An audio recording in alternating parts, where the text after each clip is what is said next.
Hello बच्चों, let's see this question.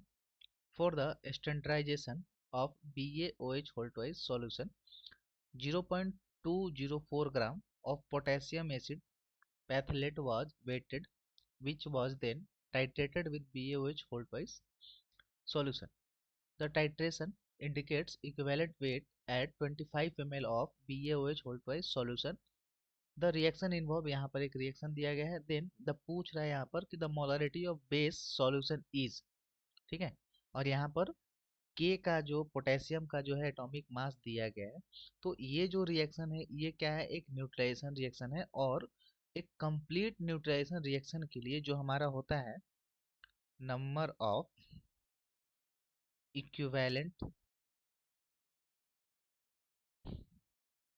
Of KHC8H4O4, ये है पोटेशियम एसिडेट पैथलेट. जो होगा वो होगा, क्या होगा, number of equivalent equal to कितना होगा, number of equivalents of BaOH whole twice. This is for complete neutralisation reaction. तो यहाँ पर क्या होगा, N1V1 is equal to N2V2. Okay. Now तो हमारा यहाँ पर होगा जो मॉलिक्यूलर वेट होगा, ठीक है, किसका, पोटेशियम एसिड पैथलेट का KHC8H4O4 का जो होगा वो कितना होगा, 204 ग्राम पर मोल. ओके. तो यहाँ से हम लोग क्या कर सकते हैं, ये कैलकुलेट कर सकते हैं. And we can put this 0.24 then 204 equal to N2 into 0.025. Okay. So equivalent weight of potassium acid pathlate is KHC8H4O4 is molecular weight divided by n factor. क्या हो जाएगा हमारा 204, और यहाँ पर n फैक्टर 1 होगा. ठीक है, क्योंकि नंबर ऑफ रिप्लेसेबल हाइड्रोजन तो इसमें कितना है, एक है, इसीलिए हमारा n फैक्टर कितना होगा 1. तो यहाँ पर आया 204. तो यहाँ पर N2 का वैल्यू जो होगा वो होगा 0.204 डिवाइडेड बाई 204 इंटू 0.025. ओके.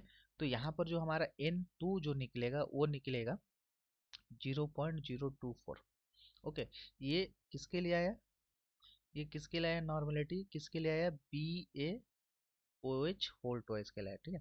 तो यहाँ पर हम देख पा रहे हैं कि एज ये जो है हमारा BaOH होल ट्वाइस, ये हमारा है एक डाई बेसिक. ये क्या है हमारा, डाई एसिडिक बेस है. ये डाई एसिडिक बेस है. तो इसका n फैक्टर कितना होगा, वो कितना होगा, 2 होगा. राइट. सो यहाँ पर हमें पता है कि नॉर्मलिटी जो होता है, नॉर्मलिटी इक्वल टू होता है molarity into n factor. Normality equal to molarity into n factor. तो नॉर्मलिटी हमारा यहाँ पर कैलकुलेटेड हुआ है 0.04. ठीक है. Then molarity m into n factor हमारा कितना है, 2 है. तो मोलारिटी कितना होगा, 0.004 इंटू 2 कितना हो गया, 0.02 मोलारिटी ऑफ BaOH का होल ट्वाइस. तो ये हमारा आएगा मोलारिटी ऑफ बेस. ठीक है. कितना आएगा, 0.024 m for the BaOH whole twice के लिए. यानी कि इसका जो मोलारिटी ऑफ बेस होगा सॉल्यूशन का वो कितना होगा, 0.02